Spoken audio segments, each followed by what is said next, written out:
let me bring Gordon James Gianninoto on with us. I'm going to first give you a little bit of bio here, and then I'm going to bring him on by Skype. So it might take a second. He was an attorney, or is an attorney, a contractor, an ET contactee.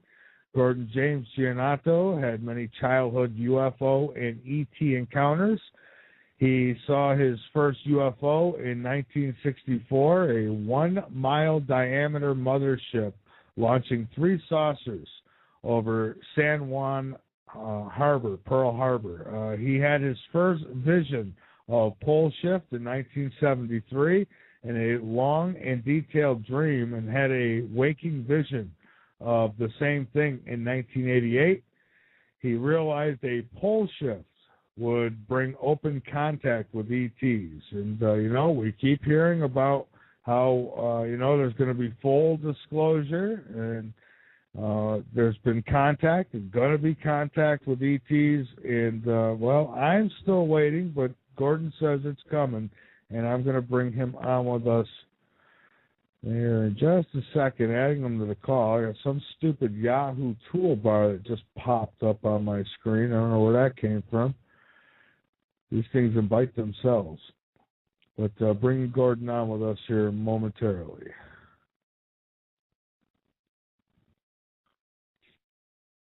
All right, it's ringing, folks. So as soon as he picks up, we're... Oh, Hi. there you are. Hey, Gordon, how are you? Good. I was talking with Andrew Bartzis. That guy is so damn interesting. You've got to have him on your show. He's just going to blow people's minds right now. Who is this again? Andrew Bartzis. Andrew Bartzis. I'm going to write that down right now. Well, I thought I sent you a link of how to contact him on Skype. You can't call him, so. Oh, okay. And an email or but he's like a galactic historian. He can read the Akashic record like Edgar Cayce. He could do that, but only when he was in a trance. This guy can do it while he's talking to you. Oh, wow. All right. Well, I have to check him out. I have to go back. I save stuff. I keep my Skype. When somebody gives me contacts over Skype, I save them, kind of folder them up. So I have to go back and look. I probably forgot about it. So how are you tonight? Oh, good. Really good. Great. I got very interesting stuff to share with you guys. So, well, I'm looking forward to it. And I did post the pictures you sent me. They're on latenightinthemidlands.com and the photo slider at the bottom of the website, if anyone wants to check that out. So the new race, tell me about this, Gordon. Very interesting. Are we starting right now, Mike? Yes, sir, we are. Okay, well, I'm really glad to be on your show, first of all. I really like you a lot, and I think you've got a really good audience, and I'm going to try and take them from where they think they are now and to a new place that's even better without shocking anybody. So that's my hope. All right, great. The new race, by that I mean the bodies into which we will be born in our next lifetimes and after that.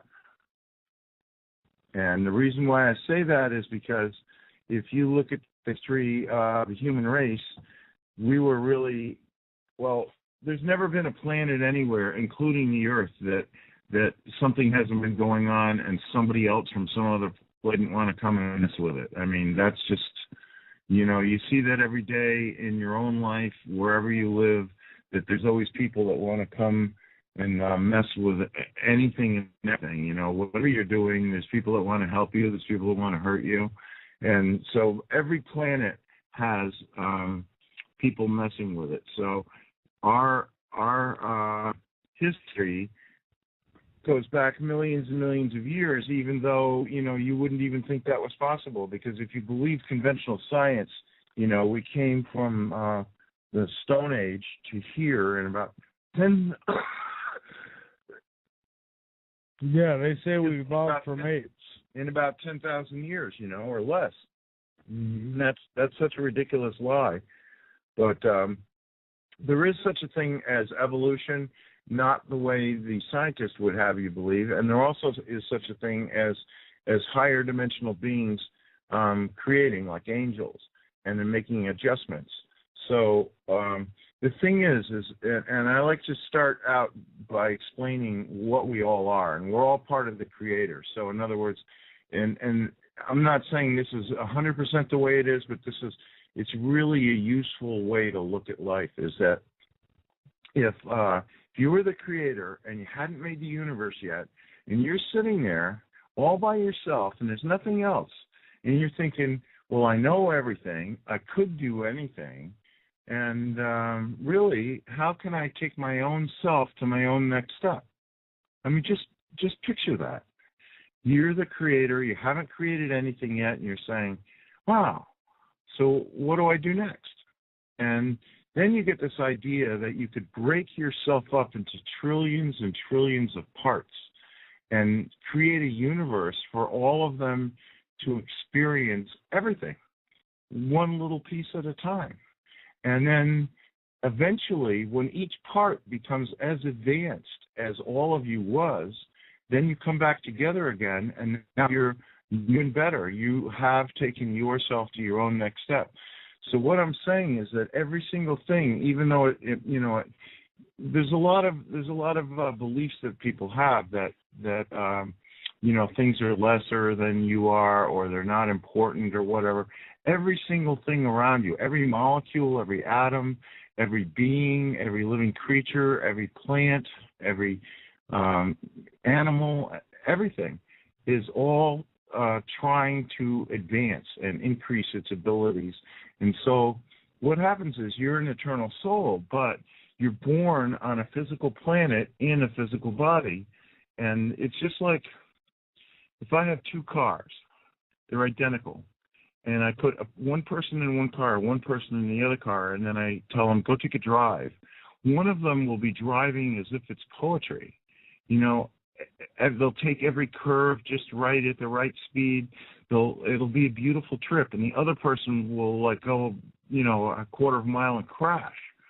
So, in a sense, I'm not saying that all our bodies are the same, but I'm saying that when you're on a planet, you are a soul in a body. So it's just like you go to the car dealer and you go, my old car, I'm not really that happy with it. Can I make a deal on a new car? I'd like the souped-up version. So as a soul, you do the same thing. You say, how can I take my own next step in my next lifetime?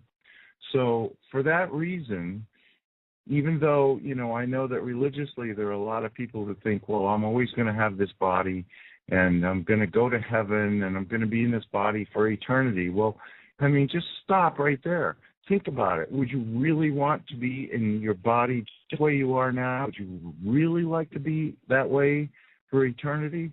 Or would you like to be, every time you were born, would you like to have a new body that was more telepathic, healthier, happier, better adjusted, could do more things? Would you like to have more skills? Would you like to be better at doing what you're already doing? So absolutely, especially if it could be guaranteed. Well, but that's the point. You see, why you wouldn't choose, because it's all your choice.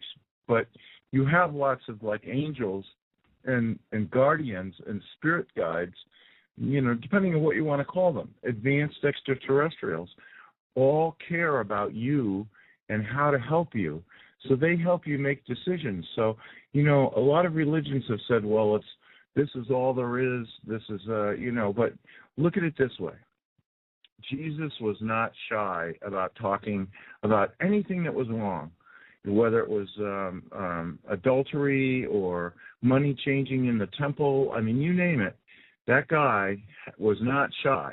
He spoke out definitely, and he even was angry over some things. So at the time he was born, a third of the world believed in reincarnation.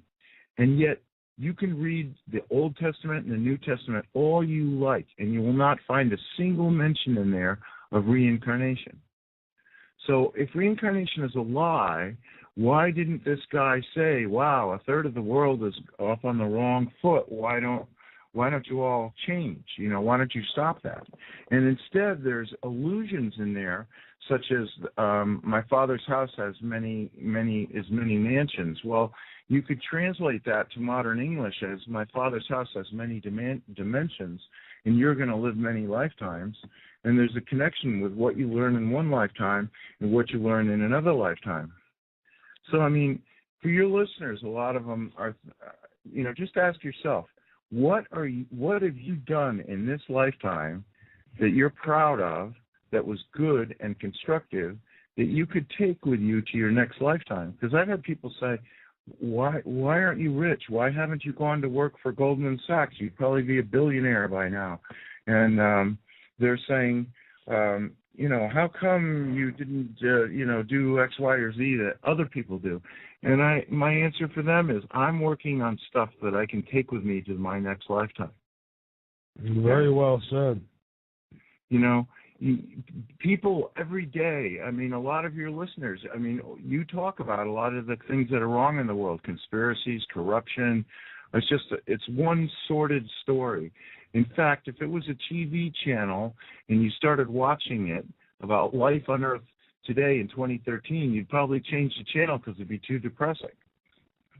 Yeah, exactly. And, by the way, not to change the subject or anything, but I got the email that you sent me about the Weather Channel and the little series that they've been putting on. I find that interesting. Forecasting the end, and the first show is about rogue planets. Well, they didn't get it exactly right, but close enough that a planet a little bit bigger than Earth, not much, enters the solar system, coming through space, and causes changes that can be destructive on Earth. Well, isn't that the story of Planet X? Roughly, because they're pretending that this is all theoretical.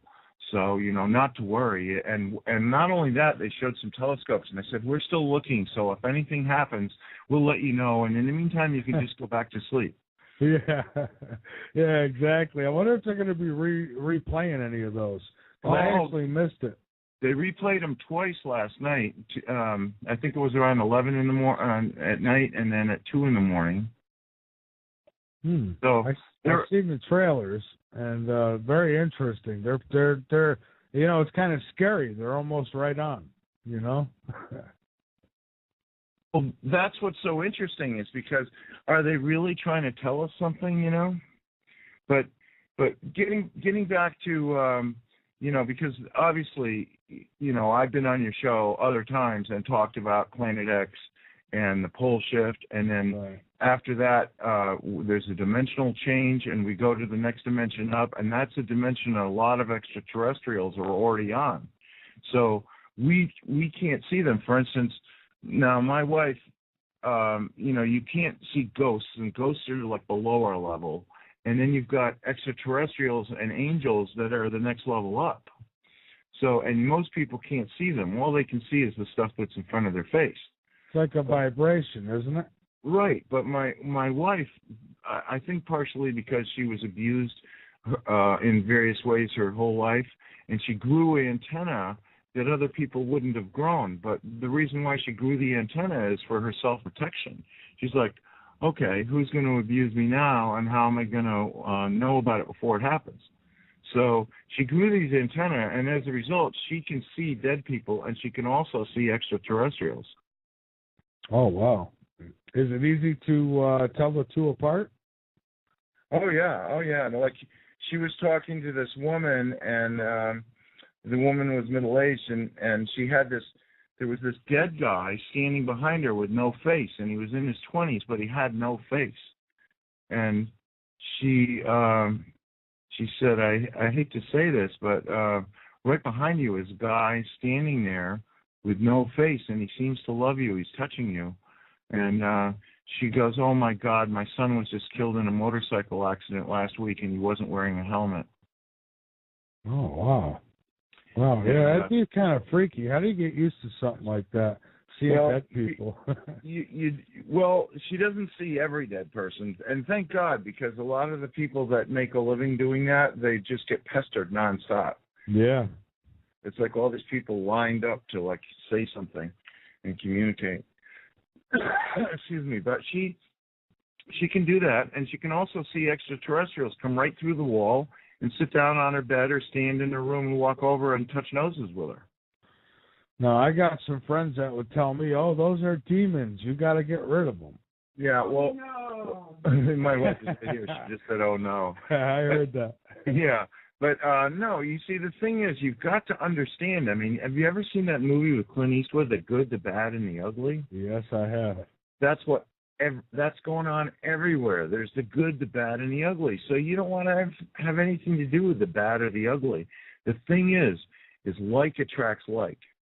So if you've made a conscious choice to be unselfish, you're a constructive, empathetic person, at least 51% of the time you think of other people, then you actually have a glow in your aura. So imagine that all of a sudden you could see auras. You would look around and the earth would be a really dark place surrounded by clouds of violence, greed, selfishness, possessiveness, all the negative emotions. And sparkling in the darkness are all these candles, and those are all the good people. So people that can see auras, like not only psychics in this lifetime, but psychics in another life, extraterrestrials, they look at Earth, they see the light that's around each person, and each person has more or less light. See, I can see the auras on like plants and trees and things like that, but not humans. And I don't know, maybe I'm looking at the screen too long. But when I go outside, I could see that at night. I could see the. Yeah. Yeah. Well, I gave some chicken manure to flower beds one summer, and on the darkest nights where it was heavily overcast, the moon wasn't out, and it was like you couldn't even see your hand in front of your face. The flower beds were glowing, and I was going, "Oh my God, they love that chicken." You know what? So this new race, then, this is going to come after the Planet X event. No. This is a continuing story. This has never changed. Okay. So right from day one, as soon as somebody on some planet, because see, DNA will mutate. So like, let's say that you have a planet and the greatest thing on there is a jellyfish. That's the highest life form that's on this planet. And there are souls who want to be on that planet, and they'll be reborn as a jellyfish. They'll learn jellyfish things, and then they'll start to think about other things, and they'll gradually become more skilled, and then they'll die, and they'll be reborn as a jellyfish again. And pretty soon, you get some jellyfish that are as smart as anyone you've ever met in your life, and they're telepathic too. So they can't build spaceships, but if they want to go into space, like who would bother? But they can contact other unselfish races that become attracted to them and go, wow, these are really good people. On our next trip, we're taking them. So they come along, they construct a tank, and they put the jellyfish in. They go, oh, now we're coming to visit Earth. So the thing is you might think that every being has to have 2 arms and 2 legs, have sex, look pretty much the same, or within a group, look similar. And but that's not true at all.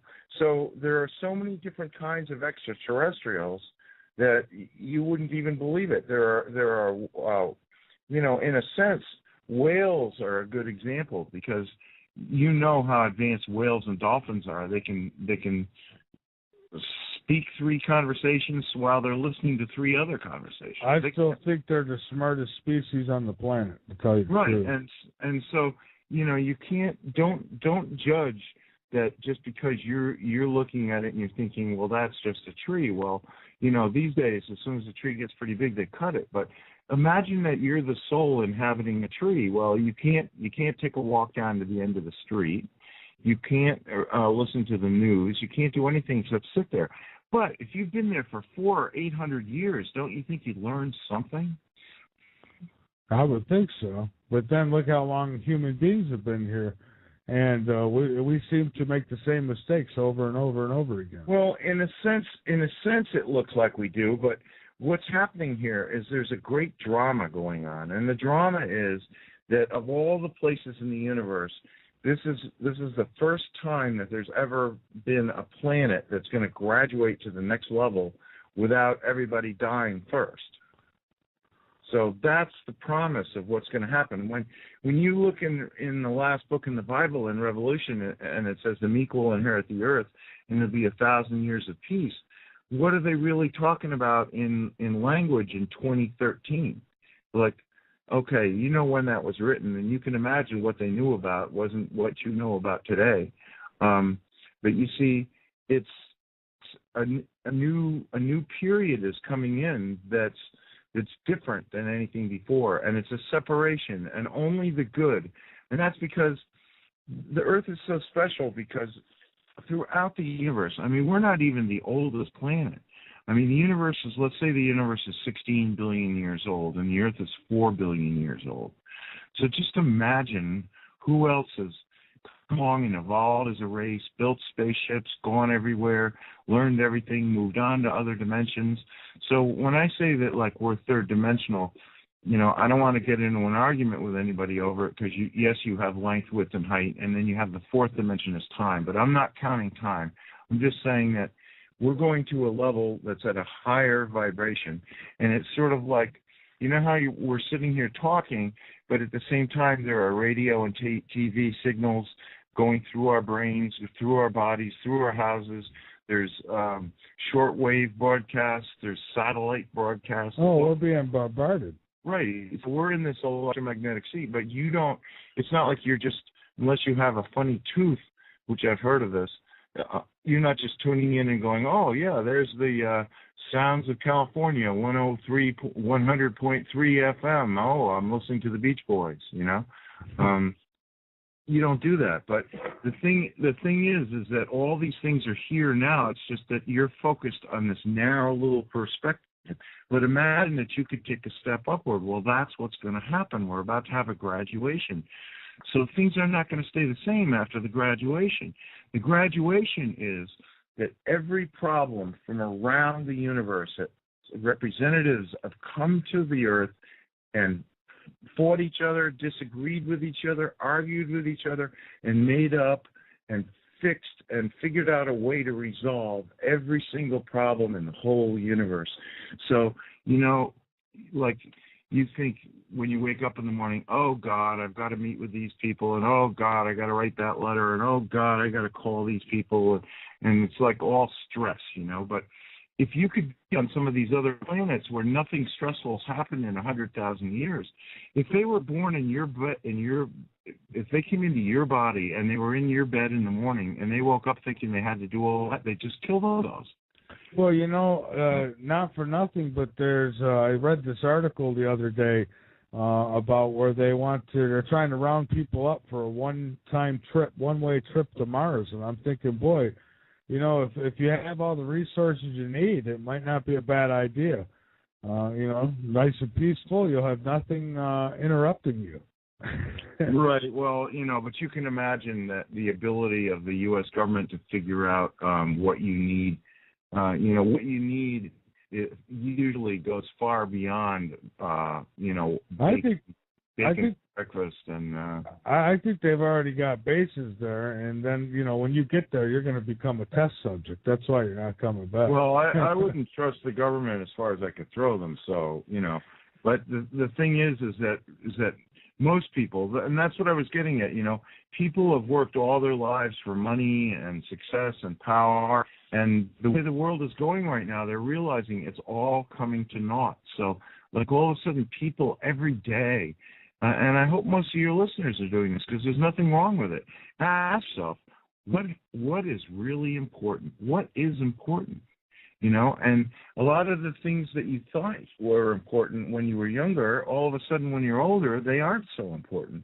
And I don't know that a trip to Mars is going to offer what's really important, especially if it's sponsored by the U.S. government. Yeah, you're not kidding. So, you know, but the thing is that so the Earth is really a special place. I mean, we seem to be in an out-of-the-way corner of the universe. Maybe it's not that obvious. You know, maybe people bypass us. Maybe stuff is going on much bigger and better, maybe bigger and worse. in other places, but this is sort of like a backwater. I mean, what is this place? Well, this place is the Harvard of the universe. I mean, I hate Harvard, but but for some people that's like the last word. You know what I mean? So this is it. This is where, if you want to move on, this is the time, this is the place, and it's now where you can come to resolve all your difficulties, all your problems, all the things that never got fixed anywhere are getting fixed here. So, you know, I said souls are born into bodies, live on planets, and then die on a planet, and then you're reborn in another body on another planet. So the thing is that you know, we're like this very special place that's about to graduate. Like my wife says, the bus is running. Are you going to be on it? Well, you know, I hope you're right. All I can say, it must be down the road a ways, because I see a lot of bad times coming yet. I think that we're in for a very rocky ride, at least for a while here, with the economy, the wars, which I think are going to get even worse. You know, not to mention the geoengineering and the other things that are happening. We're going to have to graduate from that, I think, first. Well, that's the point, is everything's coming to a peak. There isn't any area that you can look at on the whole planet that isn't coming to a climax, to a major turning point. And I think, you know, if you have a religious beliefs and you look into, you know, all the prophecies say there's this special time coming which is going to be preceded by cataclysms, catastrophes, death, separation. I mean, every worst thing that you could ever fear. But at the same time, as you look around and you see all the things that are wrong, you're thinking, well, you know, it's going to take a really big broom to sweep away everything that's wrong. But if it does sweep everything that's wrong, couldn't all the good people together work together to create a world that's even better? I mean, it's going to be different. I mean, if all the power goes off and it doesn't come back, but within 100 years, extraterrestrials have come here, are living openly with us, and they've got all kinds of technology that the government wouldn't allow them to bring, wouldn't allow them to talk about, wouldn't allow anybody to invent or use, because there were selfish rich people that wanted to control everything. So there's always been a lot of like limitation. Like you can only go so far. If you stick your head too far above the sand, somebody's going to come along and try and cut it off. So in a sense, you know, how would you clean house unless it was a big vacuum cleaner? I mean, big. Well, you know, I had a guest on the other night that had some pretty good ideas. And one of his ideas was, you know, just cutting out the middleman, leaving the federal government in the dust, and maybe communities starting their own financial system and doing away with the Federal Reserve money. I mean, you know, really, that is the answer, and that's part of the answer that's coming, because, you know, you see, there's a certain percentage of people on the earth. Now, I've said that it's like 35% because that's what the Zetas say. And my own feeling is it's at least 35%. But I was talking to Andrew Bartzis, who's a host on Revolution Radio, and he's a very interesting person. And he says that right now it's up to 82% are unselfish. And then he said that the way that that's accomplished is through walk-ins, because I don't know if you ever remember, there was a woman named Ruth Montgomery, and she wrote a book about walk-ins among us. That sounds familiar. Yeah, it was a bestseller. It was really popular. And then she wrote a second book because people were writing her and going, look, all these walk-ins aren't like Uncle Joe from Earth come back. These are like people from other planets. And so she wrote a second book, which was also a big seller. It was called Aliens Among Us. And you can go find these. I don't think they're printed today, but you can find them in libraries, and you can go to Amazon and get a paperback copy really cheap. But, you know, my father and I were living in Connecticut, and in her first book about walk-ins, she had the telephone numbers and addresses of some of these walk-ins that she interviewed. So some of them were in Connecticut. So my father and I were saying, why don't we call them up and invite them over? And oh my God, I mean, this is a real thing. Like this couple came over, and the husband was very happily married to the daughter of a mobster, and the daughter had nothing to do with the mob, but she loved outdoor recreation. She was trim. She only ate pure organic food. She would go rock climbing, mountain climbing, biking, hiking. She was in triathlons. She was like the most athletic, and she cared about her body. She had zero interest in the spiritual meaning of life, zero. So, and the last thing she would do was sit home and watch TV or read a book. So she was in a car crash, and she's in a coma for 6 weeks. Well, she woke up and finally recovered enough for him to bring her home, and he realized this is a different person. It's the same body. She has the same parents, but this is a different person. This person could have cared less about being outside. Even for 5 minutes was too much for her. She was like only interested in astrology and psychic books and talking about that. She'd sit in the house and just stuff herself with any kind of junk food, and he was a totally different soul. And what Ruth Montgomery explained is that people get discouraged about their lives, and they feel, well, I can't do anything, I'd rather go. And rather than just allowing them to commit suicide and kill themselves,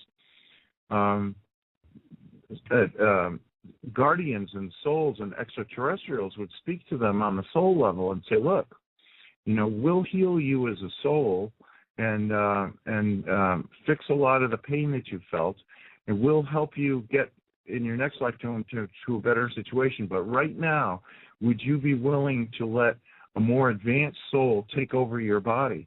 And some of the most famous walk-ins that you know of in history are Abraham Lincoln. He was going nowhere, and he got really discouraged. And a very advanced soul said, can I come in and take over your body? So if you look at Abraham Lincoln's life, you'll see the first half of it's one story, and the second half of it's another. And another one, really famous, everybody's heard of him, is Gandhi. You look at the first half of his life, it's like one story, and then you look at the second half of his life, and it's like, oh my God, where did this person come from? So you say, well, he woke up and he went off and, changed the world. But really, it was another soul that did that.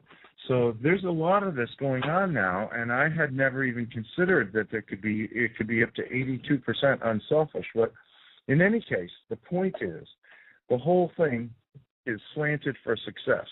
There's no way that the selfish people, the greedy people, the corrupt people, there's no way they're going to win. And when you reach a certain point like that yourself, you realize, what in the hell do I need a government for? Oh, exactly. And that's what they're so afraid of. They're afraid that the majority of the people will finally wake up and say the exact same thing. What do we need a government for? We can do this ourselves. That's coming because, on the one hand, it controls the selfish people because, you say, well, we need laws because if we didn't have laws, look at what the selfish people would do. And I'm not denying that that's true because, I've met some of these selfish people, and they'll take advantage of you any way they can. So I'm not saying that we shouldn't. And then we've got wars, like why would you need an army? Well, okay, if there's another country that says, I'm going to come and take the United States because you don't have a government, you don't have an army, we're just going to come in and kill people until all of you just give up, and then we're going to be your lord and ruler, and you're going to love it. And if you don't love it, we'll kill you. So, you can see all of that's been going on for thousands of years. But what I'm saying is that this is about to end because this is a very special planet, and it's about to graduate to a new level. Now, when we have the new level, guess what? Your old bodies aren't going to be good enough. You can say, oh, I'm just so wonderful. You got to listen to this, Michael. I was watching the news the other night, and there's actually a dating service called FaceMate, and it's for people that spend hours looking at themselves in the mirror, and they love themselves so much that when they want to find a partner, they want to find a partner that, of all things, looks like them. Oh my goodness! Can you imagine? Can you imagine? And so, those are the people that shouldn't have guns. No, there's some really strange people out there. But can you imagine submitting several pictures of yourself, and the computer does all the calculations of what makes your face different, and then it searches through thousands of women's pictures until it finds you in a female body? Can you imagine? Yeah, that's kind of freaky. There's a lot of weird stuff out there. I'll tell you what. With the internet come a great information tool, but boy, it's brought a lot of baggage with it. Exactly. I mean, so the thing is there are going to be new bodies. Now, is this the first time that there's ever going to be new bodies? No, because the Anunnaki, who are I know that phrase means people who came from space, and I wish that nobody would use that for just any extraterrestrial. If you're talking about extraterrestrials, use the word extraterrestrials. If you're talking about people from Planet X, use their word for extraterrestrials, which is the Anunnaki. They needed slaves to mine gold. So they decided to create us as slaves that were smart enough to mine gold and not smart enough to realize that they weren't God, because that was how they ruled us. They pretended to be God.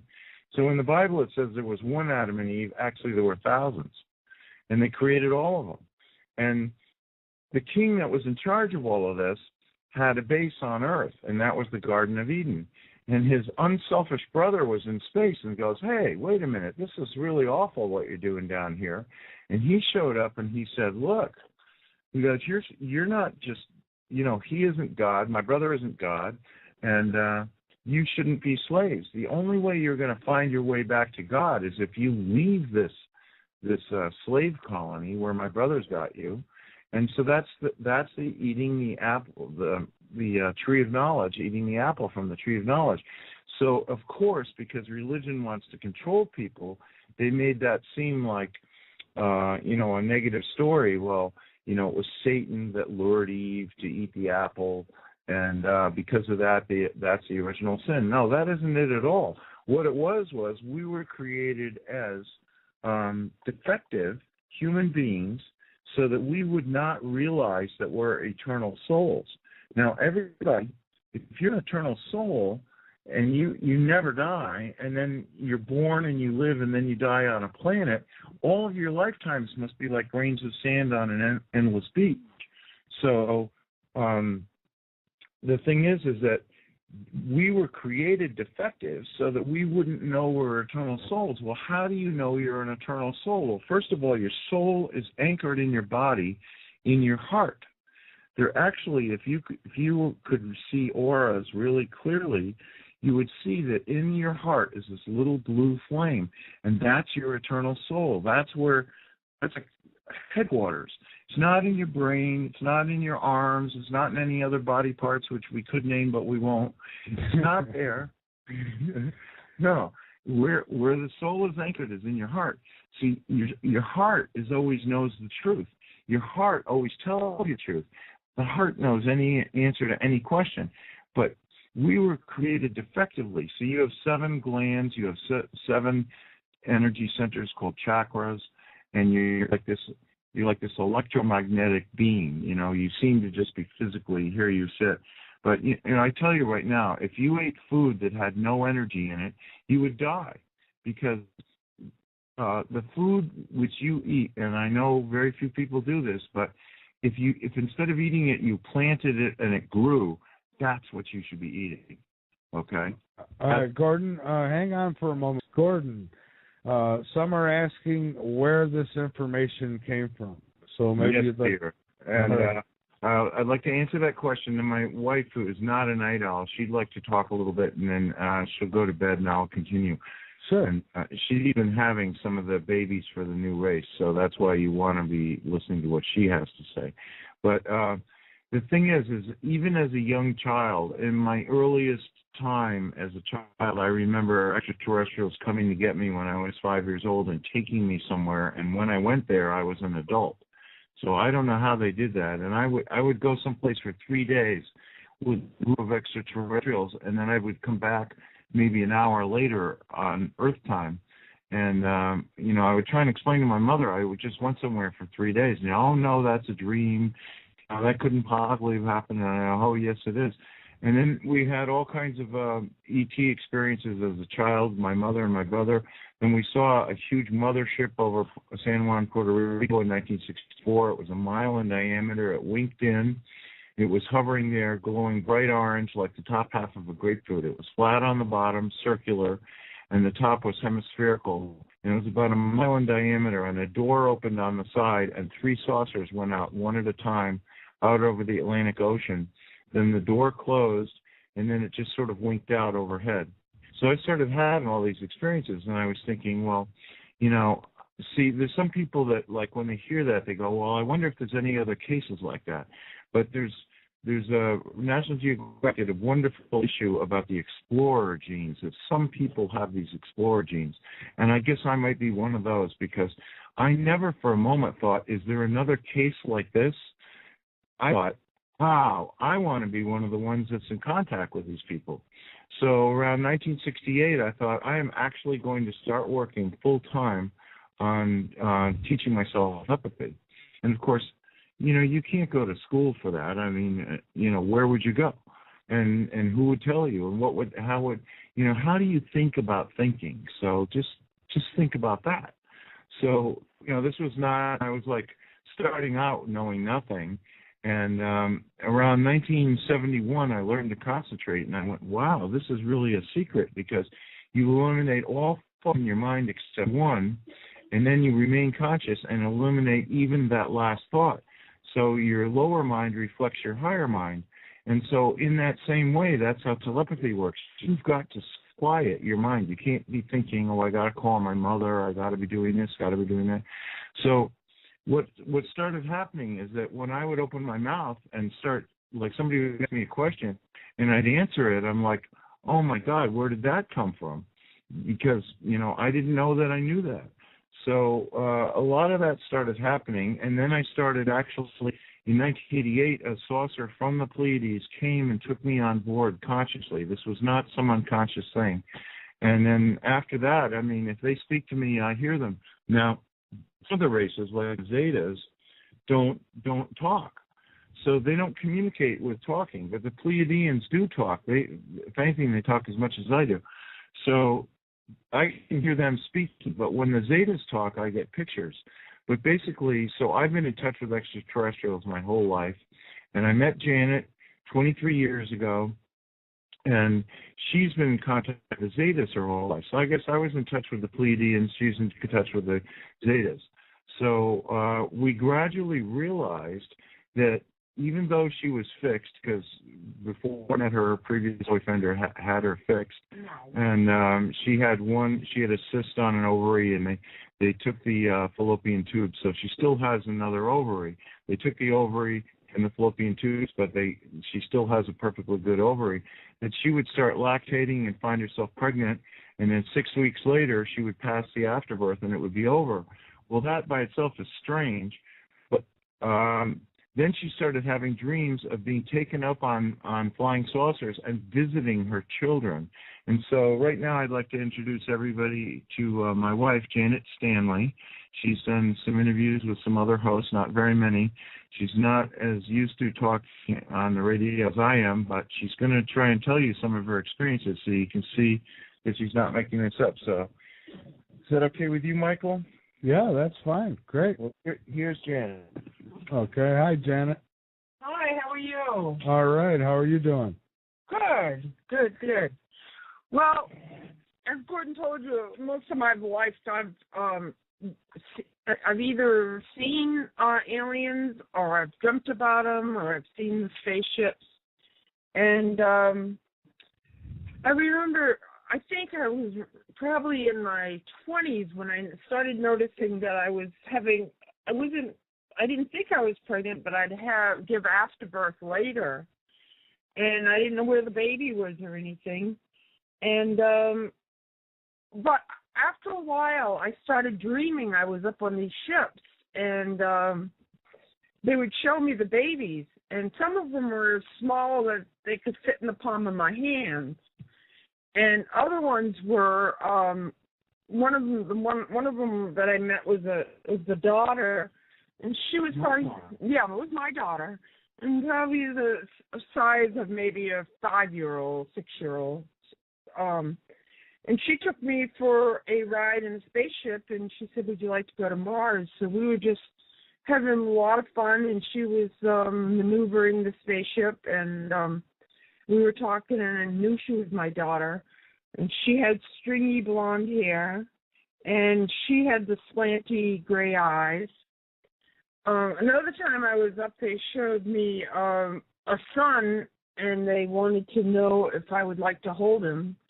And he was like 2 years old, and he had the slanty eyes, and he didn't have hair. And they told me his name was Shanley. So over the years I was up on ships, I would see different children, but over the years I started to notice that they were looking more and more like more human. And they didn't have so much of the slanty eyes, they had more of the full hair, they were getting skin more like us. But one thing I noticed, they were very advanced, and they were very intelligent children. And I would see them in schoolroom-like settings, and there would be other people from Earth that I knew that were up there too with their children. So there's millions of women that are having babies now, alien babies, and very few of us are speaking out about it. I was going to say, isn't this kind of, I don't know, frightening in a way? I mean, no, I always feel it's kind of like a kidnapping, isn't it? No, it doesn't feel that way to me. It's not frightening. I feel a great love for these children. I don't feel, it's like unconditional love. The children are very beautiful. They touch me, and it's very loving. But I know that they can't live with me, so I accept that. But I have no fear. I've never had fear of saucers, UFOs. And I have an actual son here on Earth that, But I've had these other ET children. I probably have had 20 that I know of. But it only takes 6 weeks for them to take them for your body. And then you usually will have a dream the night before that you're up on the ship, and they'll be standing all around you, and they take the baby. And then you usually go back to Earth, and you have an afterbirth. And you also start lactating a little bit, and then you always kind of know that you've done, that has happened to you, that you've been pregnant and you've had a baby. But nothing scares me. I was going to ask, what are they saying that the purpose is for this? Well, we're hoping this is all going to be a new race of people that are going to be more suited for I would feel, for the planet when it goes to a next dimension for this planet. Okay. And I think they're making the bodies they're outfitting these bodies to be able to do telepathy, be very psychic, kind, give unconditional love. They'll probably be able to do space travel, unlike we don't do it that easily. And it's just a new race to get us ready for a new planet, I'd say, or new dimensional, another dimension, new world. Well, that's what I was kind of curious. I mean, could they obviously they can't reproduce themselves for some reason, so. Well, their cloning did not work anymore, so we are actually helping them, but they're actually helping us too to get us ready for the new race, a new level. It's like buying a new car. You buy the most advanced model. Well, this is the most advanced model, and it's coming. Come to a showroom near you, Michael. And I've seen over the years how much these bodies have advanced, these children. The bodies themselves. You're going to be 60. I'm going to be 60 in July. So I'm no spring chicken, but this has been around for a long time. This has been going on. I would say I remember probably doing this when I was 19. Oh, wow. So they've been doing this for a long time. Now, where are they actually keeping these babies right now? They must have a planet of some sort. Well, some say they're in domes here on the Earth. Invisible domes. Next dimension up. Next dimension up. That's why the government can't find them. Yeah, our government can't find them. Now, what about the ETs that the government were supposed to have made deals with? I mean, how did they probably know about this kind of thing, wouldn't they? No, they're the selfish ETs, and they're not allowed to be around the unselfish ETs. They're not allowed. They're like under quarantine. They're not allowed to mess with any of the good stuff that's about to come. In fact, they've been told that the sooner they pack up and leave, the better for them. Oh, wow. See, now I had talked to a military guy a couple of years back, and he swore up and down, this guy swore to me that on the base, that military base he worked at, that they had technology there that they were using from ETs, and he called them tall whites. He said they were tall, looked like human beings, but they were very tall. He says, what's that? The Nordic race. That could be what it was, yes. And I'll tell you, he gave a very convincing story of this. I had no reason to doubt him. So, I hear about these different races. We've got the Greys, the Reptilians, and I've heard about these tall whites. So and who's bad? I've been up on ships where I dreamt I was on the ship. I woke up and actually saw the ship I was on, and those were ones with and that was in our yard. And those ones had they were very, very tall and had hoods on, so I never got to see what they looked like. I see. So basically you have these dreams, and what's actually happening is during these dreams is when this is happening. And you have actual physical proof for yourself that something's right. happening. And I also swear that I see some of these children on Earth today, because I'll be at a store and they pick me out of 100 people and they zoom right in on me, and I make eye contact, and there's just this knowingness that we know each other. So I think there are some walking amongst us now. Oh, I don't doubt for a minute that there's some type of extraterrestrials amongst us. I wouldn't doubt it if we've got evil ones who are working within the government, because, people talk about the aliens being the fallen angels. I think human beings would fit that role more than any aliens. I mean, I've never been hurt by an alien, but I've been hurt by plenty of human beings. I feel the same way. But anyway, I'm going to go now and let Gordon take over. Okay. Well, thank you very much, Janet. I appreciate that. You're welcome. Thank you. Okay. Very interesting, Gordon. I guess some guys would be kind of concerned if their wives were being taken on a ship and impregnated. We were on this talk show called The Edge with Daniel Ott, and he's like a cowboy humorist, and he was like, "And you allow this, Gordon?" And so they're not having sex with her. What they do is they take a needle and they withdraw the egg. They do in vitro fertilization, then they plant the fetus in her body, and then after 6 weeks, it's developed enough. You can just imagine the technology. It's just developed enough for them to, I don't know what they do, put it in a test tube for a while. But the thing is that these children, these hybrids, are the best of people on the earth. Now, my wife is a very emotional person, and the Zetas had their own planet, and they destroyed it. And before they destroyed it, they got space travel, and they were discussing what happened. And they said, well, you got to love this. They said, we shouldn't be trusted with our own planet ever again. Obviously, we can't handle it.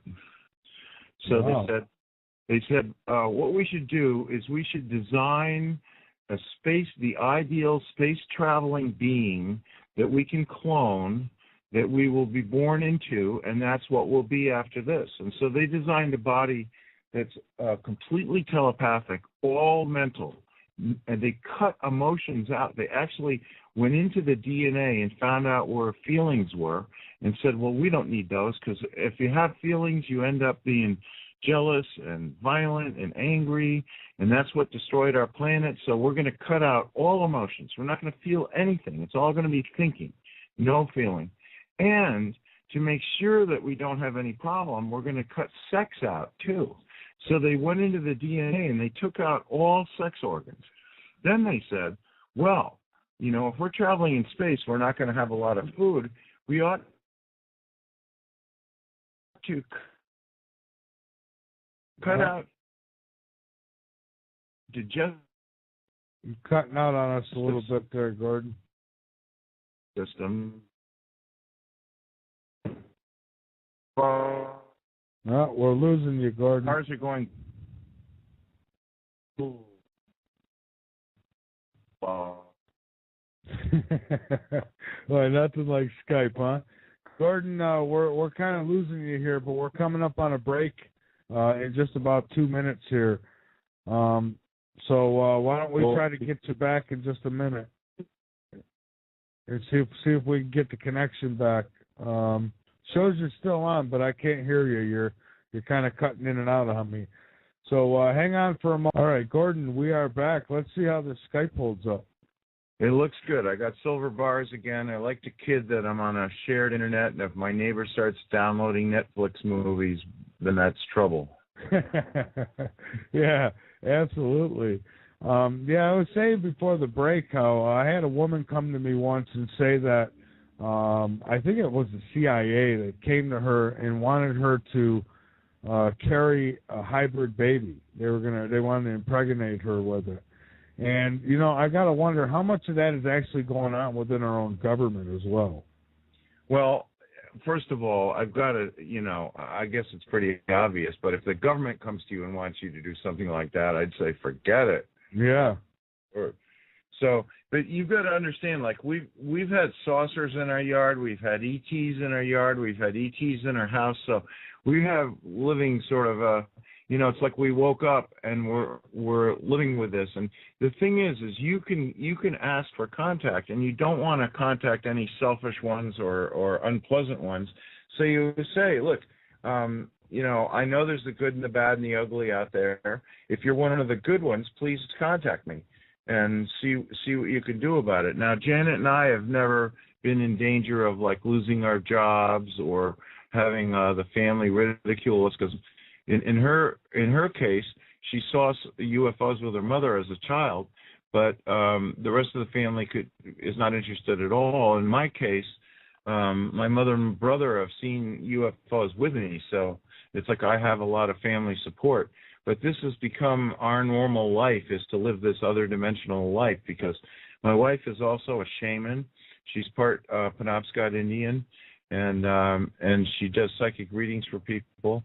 And she does astral traveling, and she remembers everywhere she goes and everyone she saw and every conversation she had.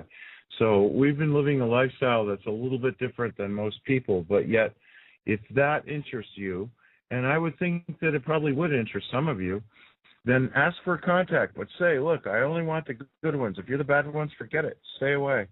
Well, I would love to have contact with them. As a matter of fact, I can't tell you how many times Autumn's caught me standing outside talking, looking into the sky, saying, come on, I've seen UFOs. I've never been able to make contact. I mean, I would, that's one of my goals. I have two goals. I want to see the Bills win a Super Bowl, and I'd like to meet an ET, and I think that I'm going to meet the ET first.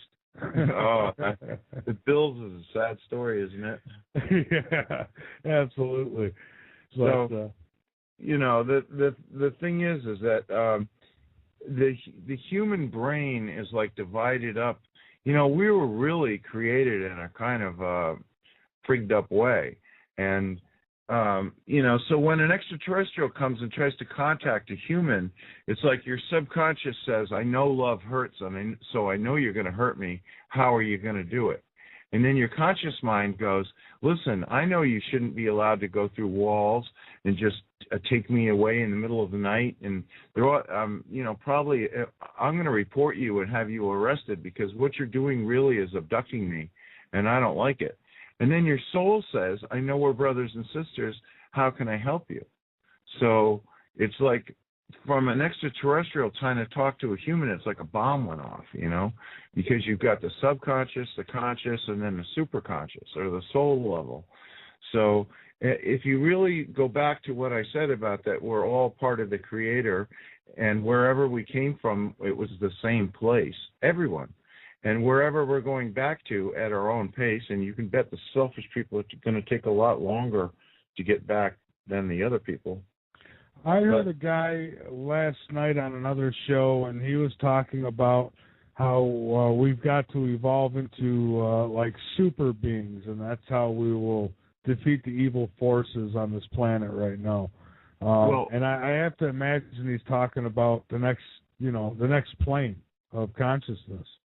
Right, and you see, that's the thing is so you're an eternal soul, and now you're going to get, as a result of all the hard work we've done, we've resolved things that on other planets they never even imagined they could solve and resolve. And it's on every level, you know, on one level like slavery, sexism, racism, things like that.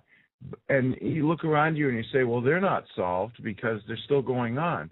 But in another way, if you just, there's some people just don't get it. They're the ones that don't get it. But if you look at the ones that do get it, all these problems are solved. And they're becoming a bigger and bigger and bigger group every day. So this is what's going to happen is that human breeding is going to gradually fail, and it's not going to happen anymore. Now, the Zetas came to Earth to study Earth. They were told by some interplanetary council, go study Earth. So they came here, and of course, like I said, they didn't have any feelings. So they're like, okay, we're going to study everybody, and they treated us sort of like lab rats. There was no feeling, there was no emotion. And if you study the literature of people that said that they were, quote unquote, abducted, you'll see that a lot of them, put it in that way that, well, they were, they couldn't move, they were put on a table, their samples were taken, then they were brought back. And, it sounds like, oh, this is scary. And there's people like Dr. David Jacobs from Temple University that written a book all about this. The aliens are here to take over the earth, and they're going to do all these awful things to us. And that isn't true at all. I mean, if anybody has ever had a spiritual thought in their mind that there is God and there is an ultimate, that it does mean something to be a better person, to have hope and to pray, these are all things that count. They really do count. I'm telling you, with all the experience that I've had, these things count, and they are important. So this is a big operation going on now. We're on the one hand, you could say this is the end of everything as we've known it. So that sounds very frightening. But imagine it's also the beginning of a new beginning, the likes of which everyone has hoped for but never seen. That's what's coming. And to do it, you're going to have a new body. Now, how could that be possible? So the Zetas were studying, and they're like, wow, our DNA matches theirs 100%. Now, what are the odds of that, Michael? Their DNA matches ours 100%. That's amazing you say that. I just watched a movie a couple nights ago with Autumn. What was it called? Ampitus or some weird name like that. And they went on some space travel and got off to another planet. They were exploring this planet and found out that these alien beings had created us and that the DNA matched 100%. And apparently they were a little upset with how we turned out, and they were getting ready to come back and destroy us. Yeah. So, how are you going to sell a movie that doesn't have everybody getting killed? Exactly. Well, everybody died except for one lady and a robot head. They happened to get away. Well, the story I'm telling has a much happier ending. It already is pretty happy so far. I mean, so it really shows you that at some point, remember I said the Earth is 4 billion years old, and the universe is 16 billion years old. At some point, obviously, somebody designed the human body and went around planting it on lots of worlds. I mean, Yeah. what other conclusion can you come to?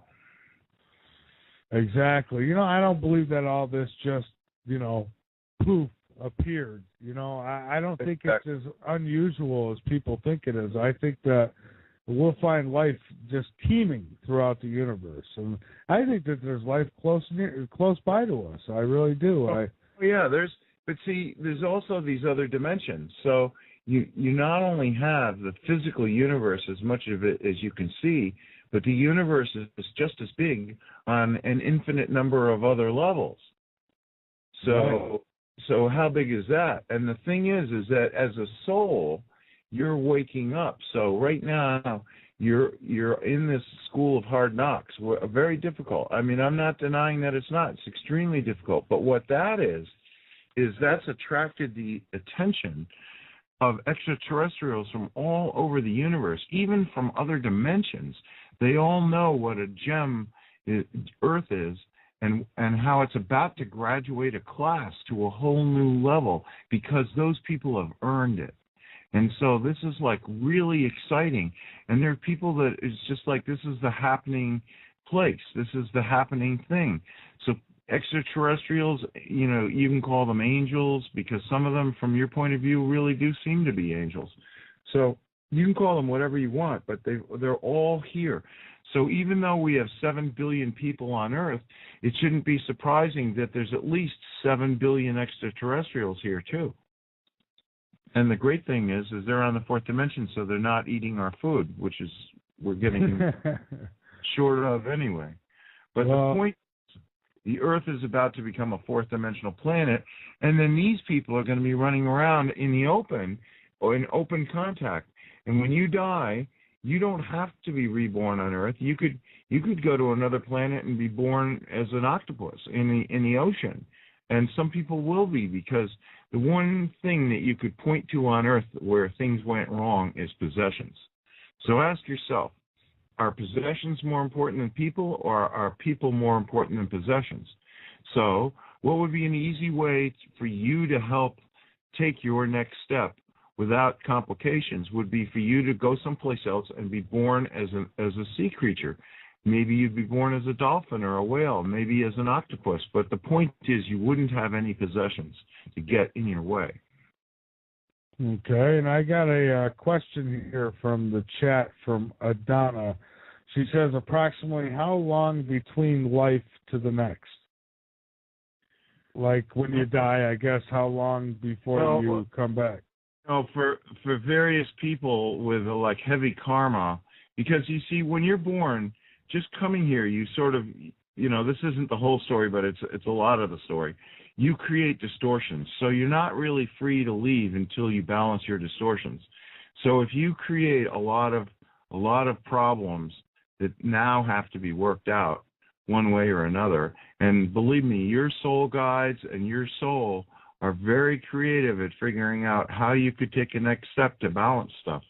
So the thing is it may be that the next time and place for you to take a next step is not immediate. It might be in 1,000 years, because the people that you have to work out these problems with, that you caused, obviously, the people that you have to work these problems out with, they're not going to come back as a group until 1,000 years from now. So you may spend 1,000 years of our time in between lifetimes. Or if you've really balanced everything and you're ready to move on, which a lot of people are, and haven't you ever met somebody that you go, wow, this person's a little bit healthier than I am, they're a little bit happier, everything seems, there are people like that out there.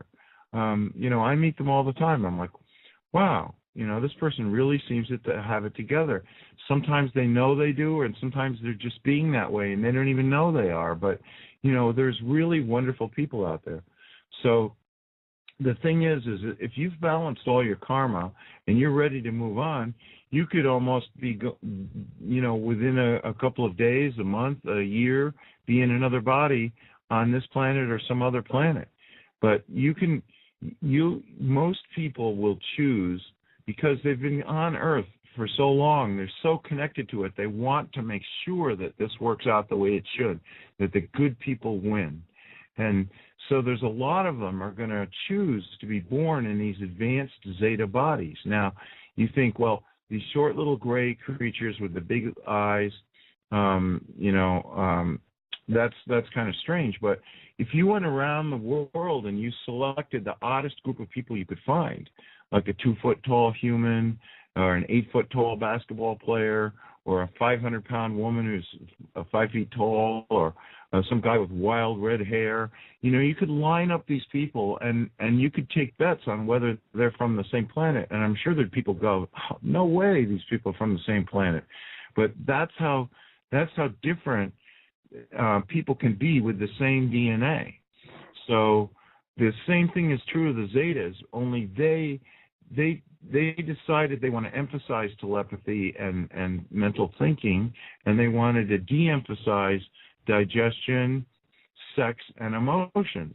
So now, who are they looking for when they're trying to breed? They're trying to find the most emotional, but not selfish, unselfish, emotionally mature people they can find, the most intelligent people, and they're going to breed a new race. Well, they're doing it right now. And this race is the average person is going to live to be 400 years old, going to be 100% telepathic, have an IQ of 300, and they're all going to look different. And they're going to have sex, they're going to have emotions, they're going to be loving, and they're all going to care about each other.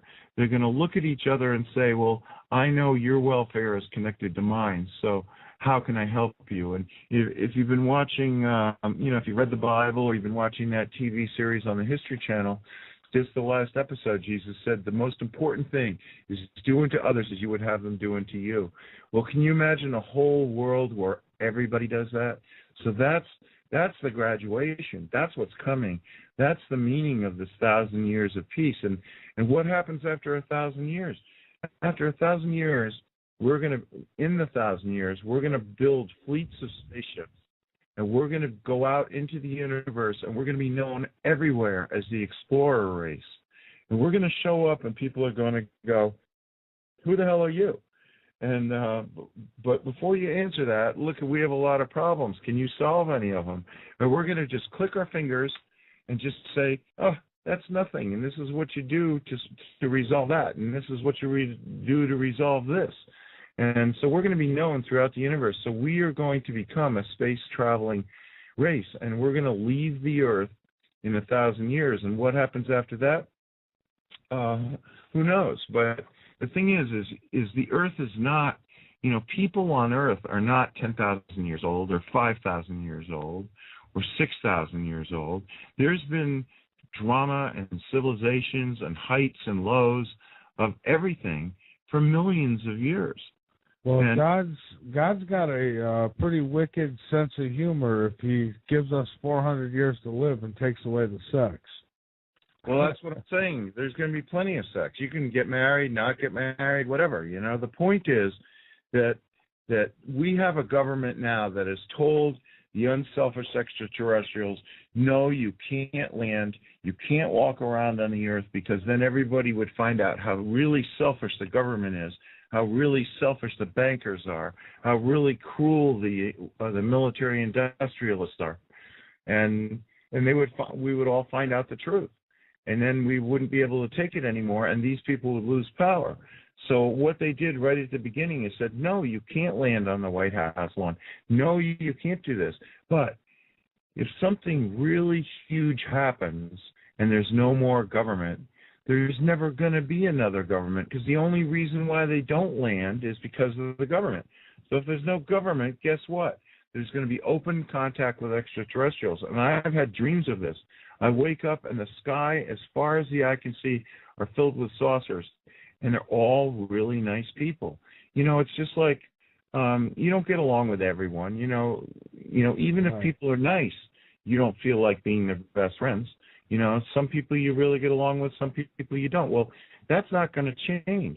And you have your interests, and other people don't have those interests. Well, that's going to be the same too. So, there'll be, maybe if you're an artist, you might get involved with extraterrestrials who are artists. Or maybe if you're into electronics, you'll get involved with extraterrestrials who are involved in electronics or gardening or sailing the oceans or building ships or building water ships or spaceships.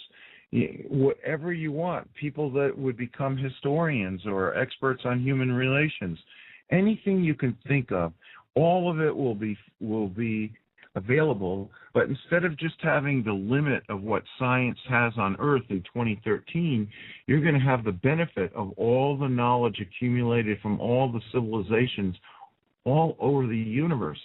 So the amount of information is going to be incredible. And at the same time, you're going to be telepathic. So let's say that you're interested in electronics, but all of a sudden you need to know something about gardening. You'll just be able to contact somebody else mentally and say, how do I grow tomatoes? And they'll tell you, So right. You see the Zetas, they all look the same because they're cloned. But in their bodies, they're all individual souls with individual interests. Some of them have been born and lived as humans on Earth before they became born as Zetas. So, there's a lot going on there, but I can tell you that it's all for the good, and you should look forward to the good that's in it, because that's what's going to be important, is that the feelings that we've had when we've had saucers in our yard. I mean, I can only imagine what it would be like to walk around the corner and there's Jesus, and now you're standing in front of Jesus. I can't even imagine what that would be like.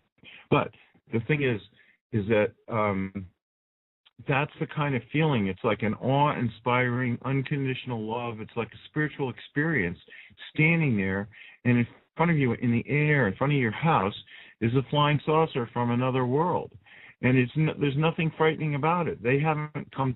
Don't you think if they could go all that distance, if they just wanted to kill the whole planet, that would have already happened? Oh, absolutely. That's what I say. If they wanted to kill us, they could have done it a long time ago. And some people are conversating in chat saying, I don't know if I'd want to live 400 years. Well, right now, yeah, it's a struggle in life. It's always a struggle, but that's what makes it interesting. And I want to live as long as I can, as long as I'm healthy.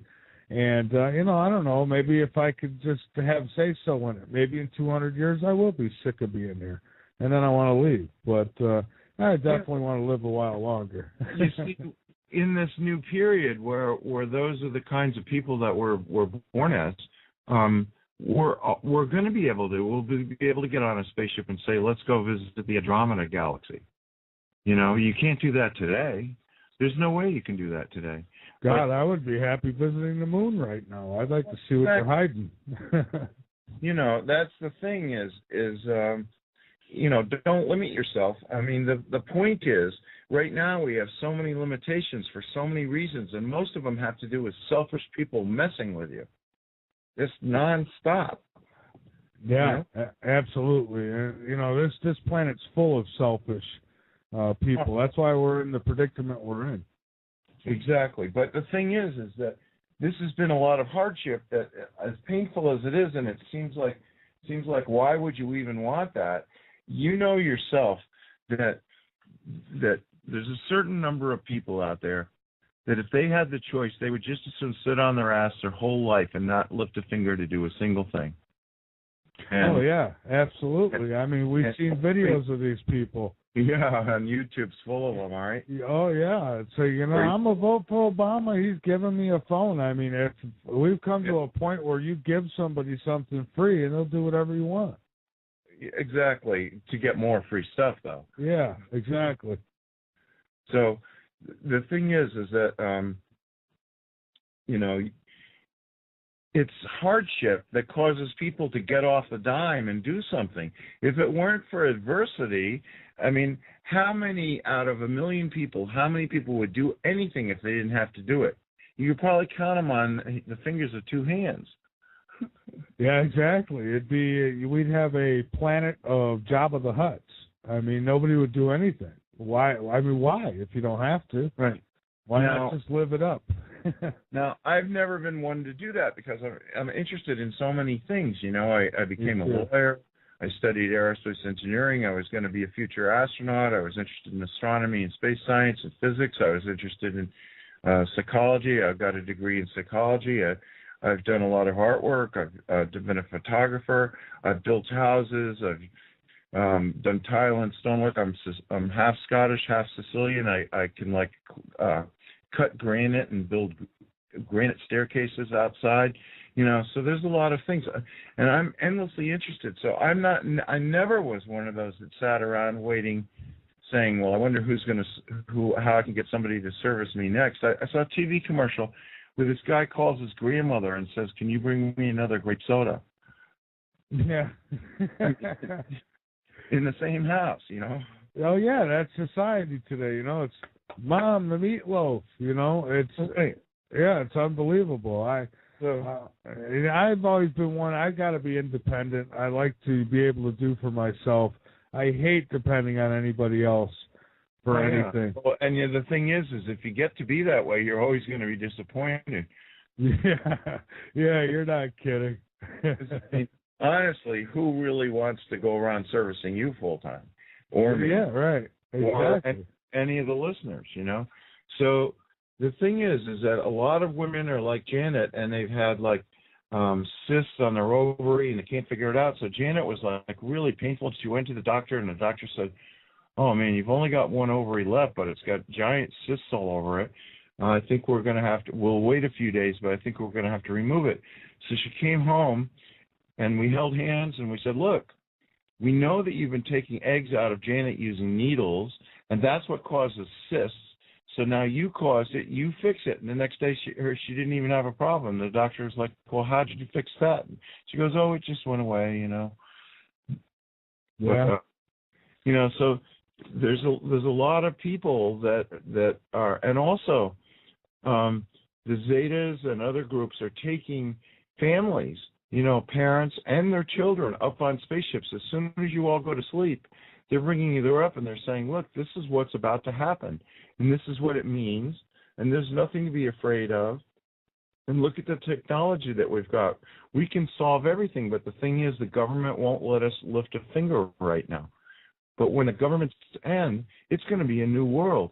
We may not have cars driving down highways anymore, but we may have, stargates and portals and flying saucers and people coming from other planets and just open contact with really exciting, creative people. I mean, it's just going to be a new world that is beyond anything you can imagine. And the thing is it isn't made yet. This is just talking about what's going to happen. But the happening part of it involves you and me when we're reborn in these bodies and we're here and we say, let's do this or let's do that. And like I said before, everybody doesn't have to agree. So you could have a group where you're all really into growing peaches, and you could have another group that could care less about that and wants to go fishing in the ocean, and you could have another group, and so the thing is to find out what your interests are. What are you good for? What can you do? What do you like to do? What makes you happy? Because you're never going to be healthy if you aren't happy. So you find out what you're like, what you'd like to do more of, and you associate yourself with those people and work on that. There's going to be freedom. It's not like you're going to have to go to high school and then you're going to have to choose between automotive school or pre-college courses. It's not, and then you're going to go to school and get a degree, which God knows what it's good for. And I wish that I could go back to, sixth grade and know what I know now. Well, yeah. I'd be dangerous now. Yeah, I would have been dangerous in the third grade.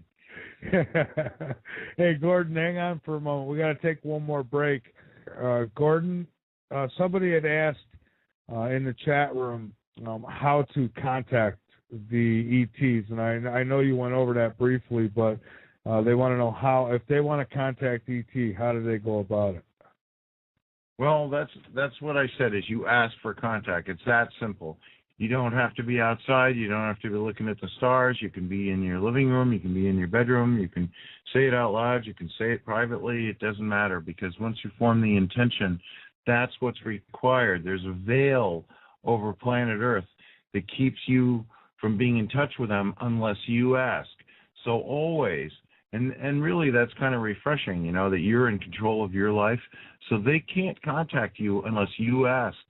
So that's what you've got to do. Now, as to whether you're going to be conscious of it, it might not happen right away. You might not, you know, because imagine, I mean, I don't know your situation, but if you suddenly go to work tomorrow and say, listen, I contacted extraterrestrials and they answered me, and then people are going to go, uh-oh. And if and believe me, if they answered me, I would tell everybody. Well, that's the thing, is that's the kind of person I am, too. It's really exciting. So, of course, I was excited when it first happened. And it still is exciting. So that's the thing. But there's big changes about to happen on Earth. I mean, even if you don't know anything, you can just look around you and go, this is not sustainable. It's got to change because we're teetering on a point. We can't continue on this path, and you can substitute a lot of things that you don't like as to why. But anyway, you look around you and you go, wow, this is just, it can't possibly continue this way because everything's going to end badly if it does. And I'm telling you right now, it's not going to end badly. It's going to end badly for the bad guys. The bad guys have been told, look, the Earth is going to a higher frequency where there will be no selfishness, and you've got to go. You know, you can either find unconditional love and change your ways and join the party, the graduation, or what's more likely is you're not going to change anything. So you've got to go. So gradually, all the selfish extraterrestrials, and they were everywhere, they're all packing up and leaving, thank God. And this is going to be a planet that's going to be a shining example of what you can do if everybody on it works together and thinks good thoughts. So if that's not exciting, then maybe you know, emotionally you're dead and nothing will excite you. I mean, I don't know what's exciting, but to each and every person that's listening, but to me that's extremely exciting. And the thing is like I said, it's not like there's some program coming in, so it's not like you're going to have a new overlord and says this is the way it's got to be. No, everything's going to be open for discussion. And the thing is if we're all unique parts of the Creator, and no two of us is alike. I mean, think about it. Nobody has your interests. Nobody has your abilities, your sense of humor, your experiences, your lessons learned. Nobody. So everybody on Earth and everyone in the universe and every molecule and atom, every plant and animal, everyone has a different soul. And the thing is we all have unique contributions to make to life that nobody else can make. So that's right. I think that we're all here for one reason or another, and I call it the big schoolhouse. So we're here to learn a lesson. And I think when people don't learn that lesson or they choose not to take that lesson on, I think they have to come back and do it again maybe until they do. Uh-oh, we might have lost Gordon. Are you there, Gordon? We're moving to a whole new level. Well, cutting in and out. Someone must be getting a Netflix movie going.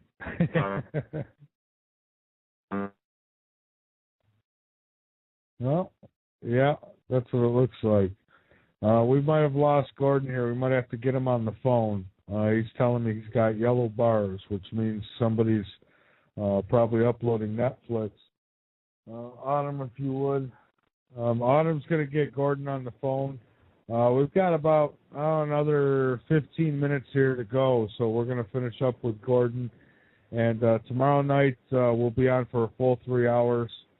And Wednesday night will be a full 3 hours as well with Peter Kling. You know, it's funny. Peter says the same thing.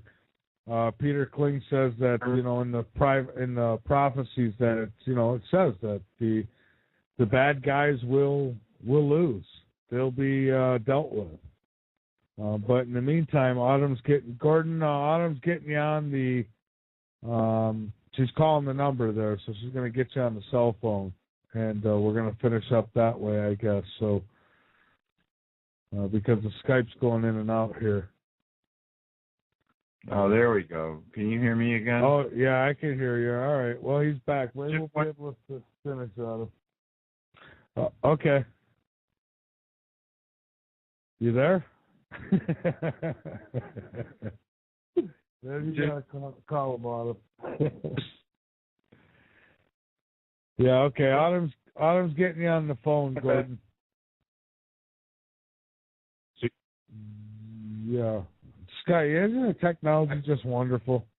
Just unbelievably wonderful.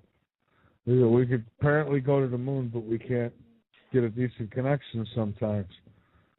All right, Autumn's getting them on the phone. Everyone, again, get over to LateNightInTheMidlands.com and become a member, be informed, and share our content because that helps us grow. But let's see if we can get things finished up here tonight. And, all right, Gordon, we've got you on the phone now. Okay, well, great. Finally. All right. Yeah, I can hear you fine, too, so we're good. Yeah. So, that happens. I'm in the middle of making a deal to get double the internet speed, and hopefully when that happens, it'll not happen again. So I told the internet company that was my greatest goal was to be able to have a Skype call with no gold or red bars. Yeah, we got talked into getting the higher speed as well, which I have to do the show. And I'll tell you, it's even with that, sometimes things interfere. So, but I don't have too many problems. So. Yeah, well, there's I have a tower in my north field, and it's 200 feet tall, and I'm making a deal with an internet company that transmits on a tower, and they would go on my tower, and the rent they would pay me is free internet. Oh, well, that's not a bad deal. For as long as it lasts. Yeah, exactly. Well, what can last that long? Look at those meteors that came down over Russia and other places. There, I think there was Japan, San Francisco, something. There was 5 places at once that other day. Yeah, and, did you hear about this asteroid that was supposed to hit today? I mean, did you get any wind of that? I never believed it was happening. No, there's no asteroids about to hit because, first of all, the extraterrestrials have technology that just is mind-boggling. They can move planets from one part of the universe to another. So the thing is they're not going to allow anything to happen that would totally destroy the Earth and kill all life on it and ruin everything, because this is going to be their home too. Well, they better suck up Fukushima then. We need to get that off planet. Well, they're not saying what they're doing, but they have a way to transmute radiation half-lives from years to seconds. So they could take like plutonium that has a half-life of 125,000 years. They could give it a half-life of 1.25 seconds, and in just a short period of time, it wouldn't be radioactive at all. But they're not saying that they would do that because, in a sense, we created part of this problem ourselves, and we've got to resolve it ourselves. There's a lot of, just because, everyone's not going to be saved, like, no matter what you've done, no matter what happened to you, no matter what you did to other people, all of a sudden everything's going to be all wonderful, because we're responsible for the problems that we caused. But something like nuclear reactors, every single one of them in the whole world is built on fault lines. When Planet X comes close enough and the crust of the Earth starts sliding around, all those nuclear reactors are going to fail. And you're right. The pollution is just going to be incredible. And probably there's nothing that any human could do on Earth to fix that, but extraterrestrials plainly could. So that would be one thing. Once you make contact, say, geez, I really hope you've got a plan for these nuclear reactors. Yeah, exactly. Hey, Gordon, we've got a call coming in. We'll take a call before we finish up here tonight. We've got Robert in Arizona. Robert, welcome aboard. Hey, thank you so much for taking my call, Michael, Gordon. Great show, guys. I've been listening and listening very intently. Excellent show. My question is for Gordon is this: how long, everything you've been talking about, Gordon, how long is this going to take after pole shift? I mean, because going through pole shift, you're talking about some pretty cataclysmic events, and it's going to take quite a while for the human race to recuperate from all this. In your eyes, how long do you see that taking before we go into this, really wonderful society with our new bodies that the Zetas have been working on?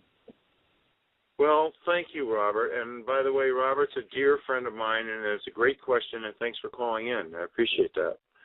And the thing is that the ETs can see everyone. So, selfish people going around doing dark deeds, and they think, oh, nobody knows anything. But believe me, on the next level up, there are no secrets.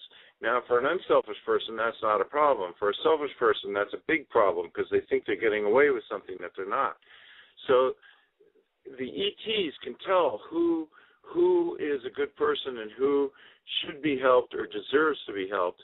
And they haven't issued a memo on who's on the list and who isn't on the list, but they will be capable of just suddenly appearing and saying, we have a wonderful domed city with lots of hybrids. Would you like to join us? And would you like to move in? How about right now?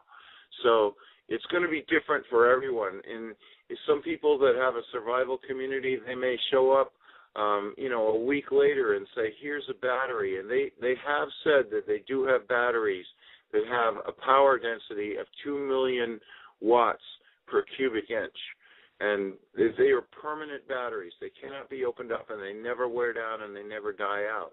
And they may show up and give people something like that, or give them seed, or give them plants, or give them food, or it's hard to say what's going to happen. But I can tell you, if you're a good person and you're helping other people and you're being constructive and you have good thoughts and hopes for the future, that the help is going to be sooner rather than later.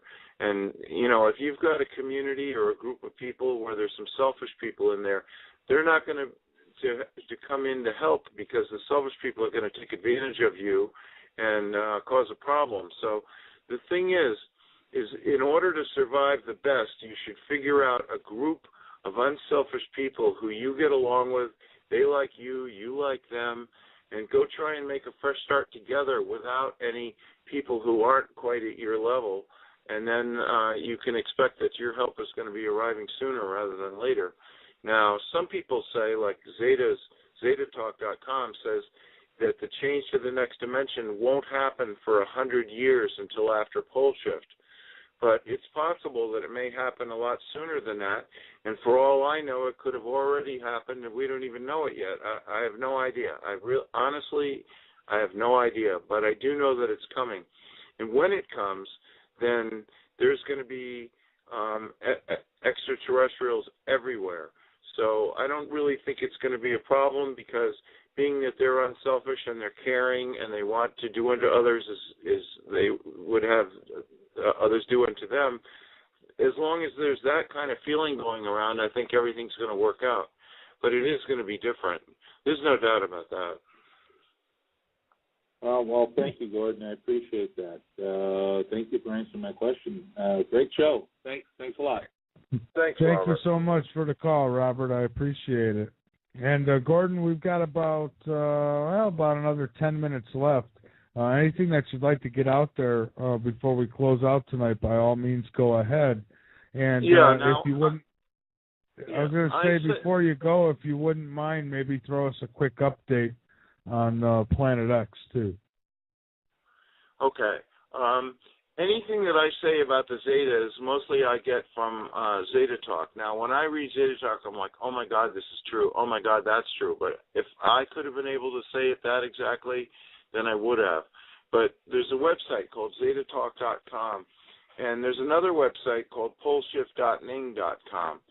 So what Nancy Leader, who's a telepath in contact with the Zetas, has done since 1995 is take questions from the public and ask the Zetas, and then write out the answers. Now, there's two conditions on that. The first is that you won't answer personal questions, and the second condition is that you won't answer the same question twice. So they created poleshift.ning.com, where you become a member. There's a company called Ning, and you can start your own group with the Ning if you want, and they'll give it, whatever name you want to have, and you have to pay a monthly fee. But they started poleshift.ning.com, and they got up to about 5,000 members. And then, of course, just like any other good thing, people started screwing with it, so they had to start cutting out members. So now they're down to about 300 members. But that was where you joined and you asked questions, and then Nancy would ask the Zetas, and then she'd type out the answer, and the answer would appear in ZetaTalk.com. Well, because cutting out a lot of people out of the Ning cut down on the number of questions, as of today, brand new news, if you go to ZetaTalk.com, there's a little box that says Contact Nancy, and when you click on that, there's a choice, and one of it is to ask a question of the Zetas. So now anyone from anywhere on Earth can ask a question of the Zetas. So maybe something I've been talking about tonight raises a question in your mind, and you'd like to ask. This is the first day of it, is the Ask a Question of the Zetas.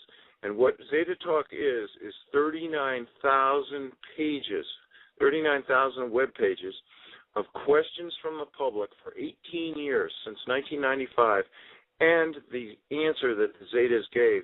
And they have great descriptions of the hybrids and pole shift and all those things that are happening.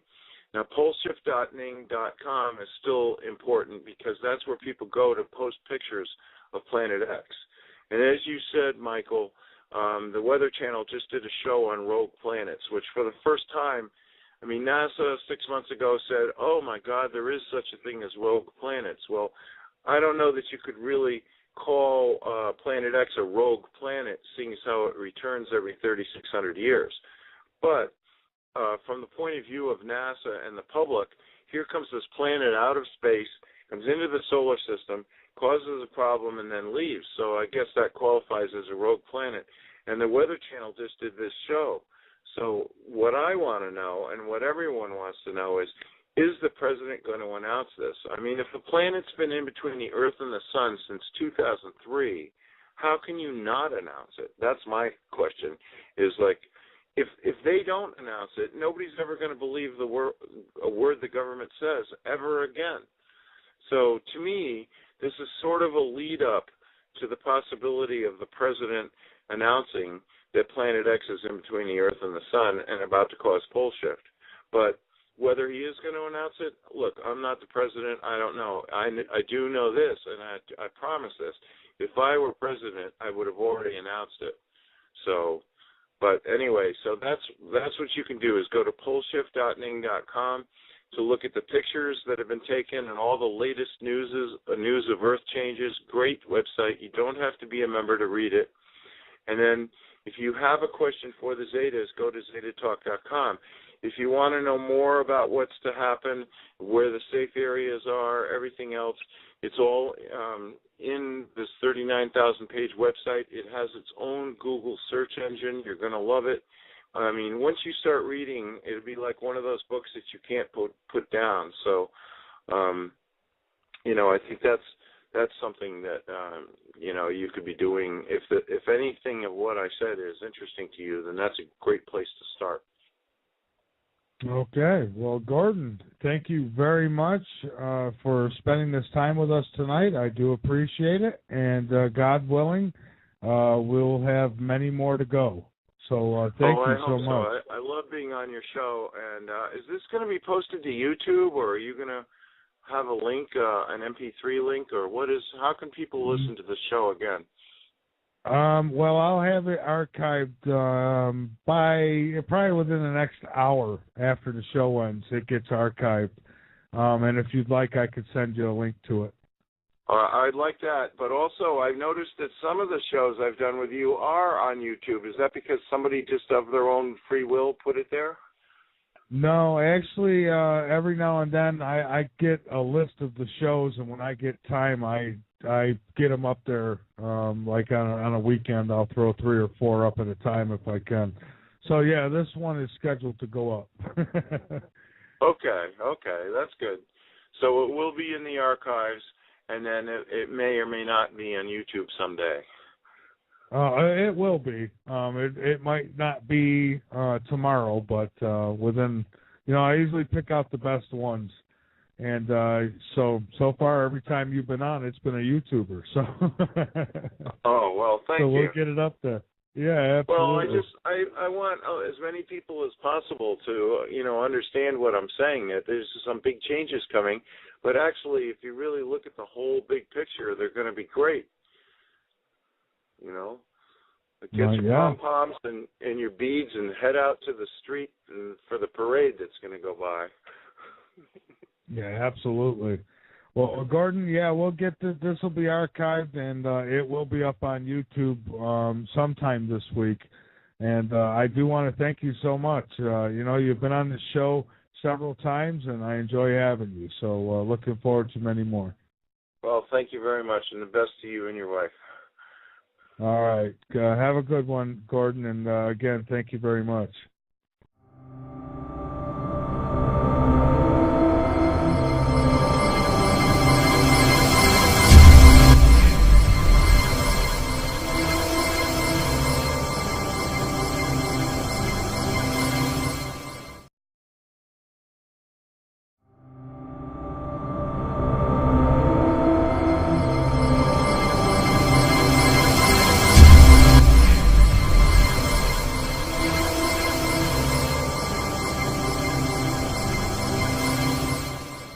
Let me bring Gordon James Gianninoto on with us. I'm going to first give you a little bit of bio here, and then I'm going to bring him on by Skype.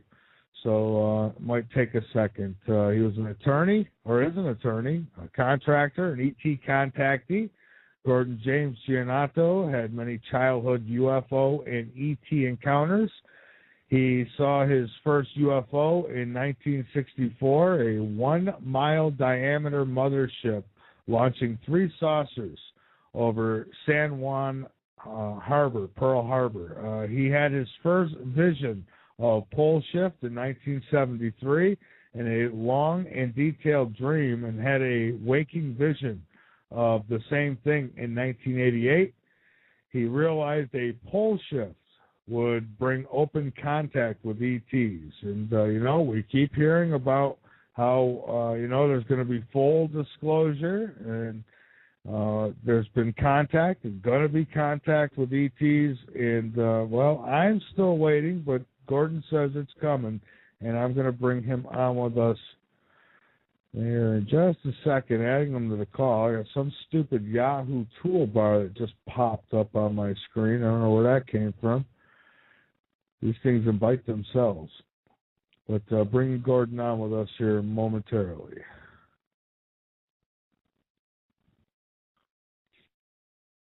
All right, it's ringing, folks. So as soon as he picks up, there you are. Hey, Gordon, how are you? Good. I was talking with Andrew Bartzis. That guy is so damn interesting. You've got to have him on your show. He's just going to blow people's minds on you right now. Who is this again? Andrew Bartzis. Andrew Bartzis. I'm going to write that down right now.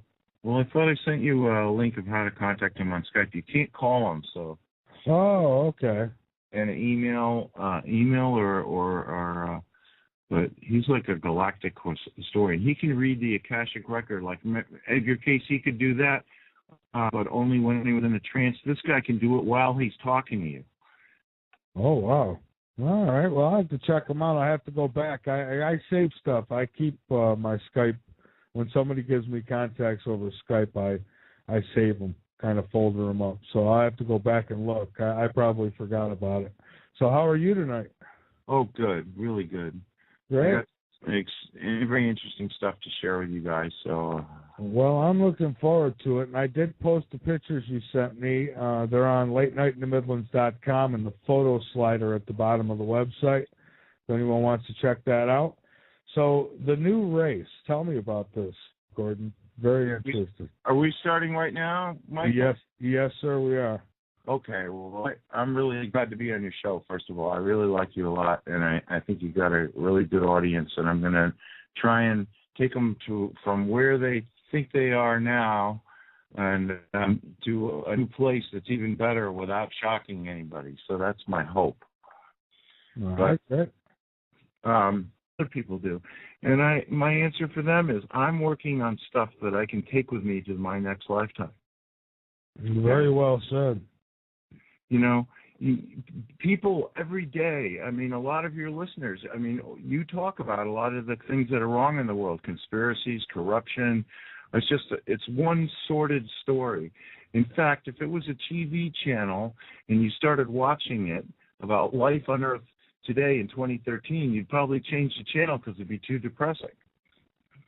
Yeah, exactly. And, by the way, not to change the subject or anything, but I got the email that you sent me about the Weather Channel and the little series that they've been putting on. I find that interesting. Forecasting the end, and the first show is about rogue planets. Well, they didn't get it exactly right, but close enough that a planet a little bit bigger than Earth, not much, enters the solar system, coming through space, and causes changes that can be destructive on Earth. Well, isn't that the story of Planet X? Roughly, because they're pretending that this is all theoretical. So, not to worry. And not only that, they showed some telescopes, and they said, we're still looking, so if anything happens, we'll let you know. And in the meantime, you can just go back to sleep. Yeah, exactly. I wonder if they're going to be replaying any of those. I actually missed it. They replayed them twice last night. I think it was around 11 in the at night, and then at 2 in the morning. So I've seen the trailers, and very interesting. They're it's kind of scary. They're almost right on. Well, that's what's so interesting is because are they really trying to tell us something? But getting back to because obviously, I've been on your show other times and talked about Planet X and the pole shift, and then after that, there's a dimensional change, and we go to the next dimension up, and that's a dimension a lot of extraterrestrials are already on. So we can't see them. For instance, now my wife, you can't see ghosts, and ghosts are like below our level. And then you've got extraterrestrials and angels that are the next level up. So, and most people can't see them. All they can see is the stuff that's in front of their face. It's like a vibration, isn't it? Right. But my wife, I think partially because she was abused in various ways her whole life, and she grew an antenna that other people wouldn't have grown. But the reason why she grew the antenna is for her self-protection. She's like, okay, who's going to abuse me now, and how am I going to know about it before it happens? So she grew these antennae, and as a result, she can see dead people, and she can also see extraterrestrials. Oh, wow. Is it easy to tell the two apart? Oh, yeah. Like, she was talking to this woman, and the woman was middle-aged, and she had there was this dead guy standing behind her with no face, and he was in his 20s, but he had no face.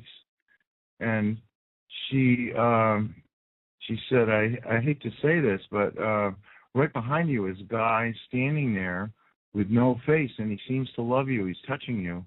And the new race, by that I mean the bodies into which we will be born in our next lifetimes and after that.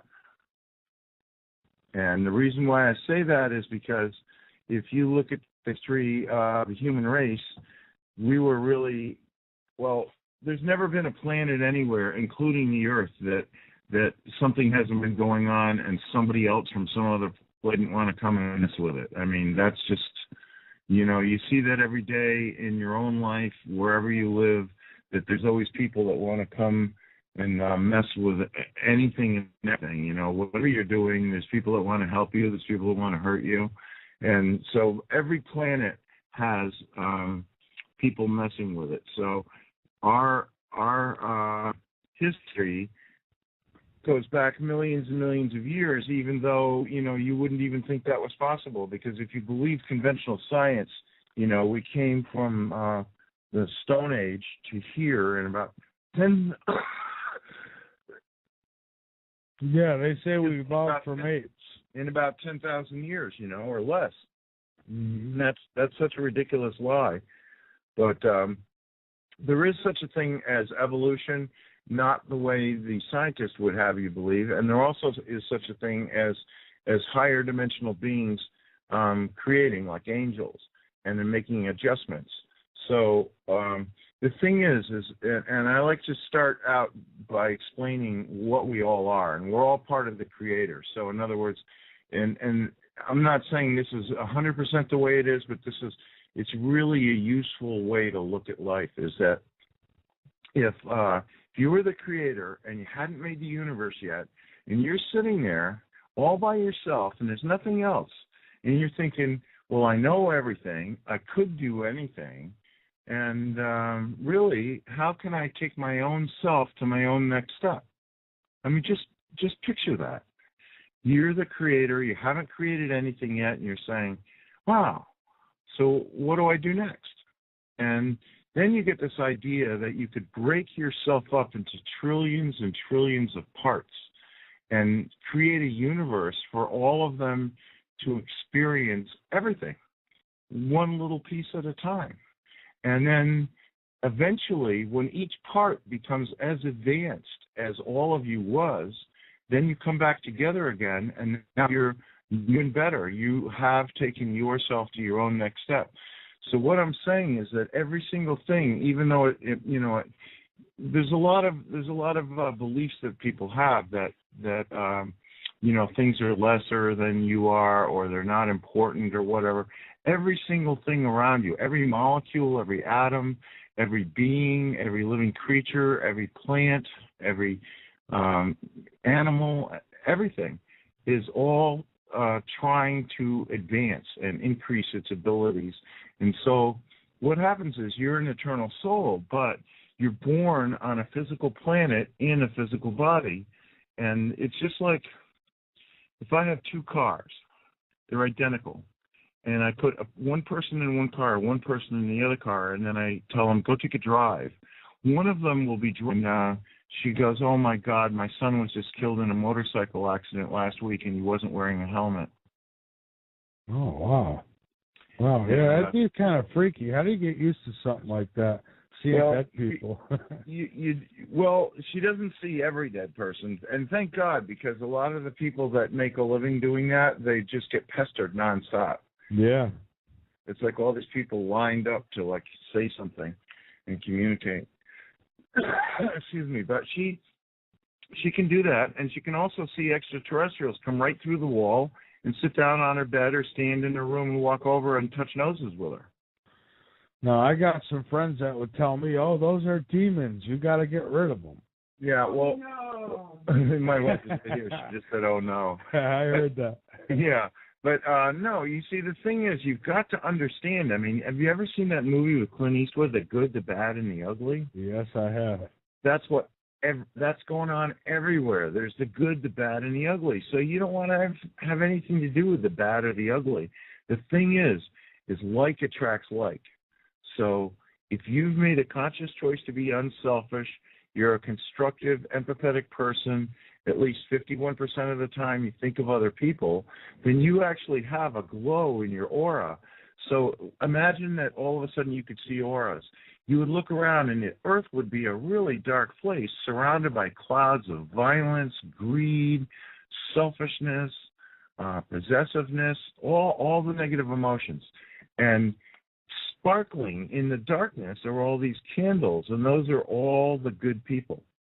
So people that can see auras, like not only psychics in this lifetime, but psychics in another life, extraterrestrials, they look at Earth, they see the light that's around each person, and each person has more or less light.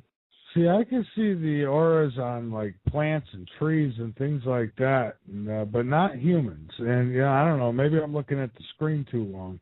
But when I go outside, I could see that at night. I could see the. Yeah. Yeah. Well, I gave some chicken manure to flower beds one summer, and on the darkest nights where it was heavily overcast, the moon wasn't out, and it was like you couldn't even see your hand in front of your face. The flower beds were glowing, and I thought, oh my God, they love that chicken. You know what? So this new race, then, this is going to come after the Planet X event. No. This is a continuing story. This has never changed. Okay. So right from day one, as soon as somebody on some planet, because see, DNA will mutate. So like, let's say that you have a planet, and the greatest thing on there is a jellyfish. That's the highest life form that's on this planet, and there are souls who want to be on that planet, and they'll be reborn as a jellyfish. They'll learn jellyfish things, and then they'll start to think about other things, and they'll gradually become more skilled, and then they'll die, and they'll be reborn as a jellyfish again. And pretty soon, you get some jellyfish that are as smart as anyone you've ever met in your life, and they're telepathic too. So they can't build spaceships driving as if it's poetry. They'll take every curve just right at the right speed. It'll be a beautiful trip, and the other person will go, a quarter of a mile and crash. So, in a sense, I'm not saying that all our bodies are the same, but I'm saying that when you're on a planet, you are a soul in a body. So it's just like you go to the car dealer and you go, my old car, I'm not really that happy with it. Can I make a deal on a new car? I'd like the souped-up version. So as a soul, you do the same thing. You say, how can I take my own next step in my next lifetime? So for that reason, even though, I know that religiously there are a lot of people who think, well, I'm always going to have this body, and I'm going to go to heaven, and I'm going to be in this body for eternity. Well, just stop right there. Think about it. Would you really want to be in your body just the way you are now? Would you really like to be that way for eternity? Or would you like to be, every time you were born, would you like to have a new body that was more telepathic, healthier, happier, better adjusted, could do more things? Would you like to have more skills? Would you like to be better at doing what you're already doing? So, absolutely. Especially if it could be guaranteed. Well, but that's the point. You see, why you wouldn't choose, because it's all your choice. But you have lots of angels and guardians and spirit guides, depending on what you want to call them, advanced extraterrestrials, all care about you and how to help you. So they help you make decisions. So, a lot of religions have said, well, this is all there is. This is, but look at it this way. Jesus was not shy about talking about anything that was wrong, whether it was adultery or money changing in the temple. You name it. That guy was not shy. He spoke out definitely, and he even was angry over some things. So at the time he was born, a third of the world believed in reincarnation. And yet, you can read the Old Testament and the New Testament all you like, and you will not find a single mention in there of reincarnation. So if reincarnation is a lie, why didn't this guy say, wow, a third of the world is off on the wrong foot? Why don't you all change? Why don't you stop that? And instead, there's illusions in there, such as my father's house has many mansions. Well, you could translate that to modern English as my father's house has many dimensions, and you're going to live many lifetimes. And there's a connection with what you learn in one lifetime and what you learn in another lifetime. So, for your listeners, a lot of them are, just ask yourself, what have you done in this lifetime that you're proud of, that was good and constructive, that you could take with you to your next lifetime? Because I've had people say, why aren't you rich? Why haven't you gone to work for Goldman Sachs? You'd probably be a billionaire by now. And they're saying, how come you didn't, do X, Y, or Z that other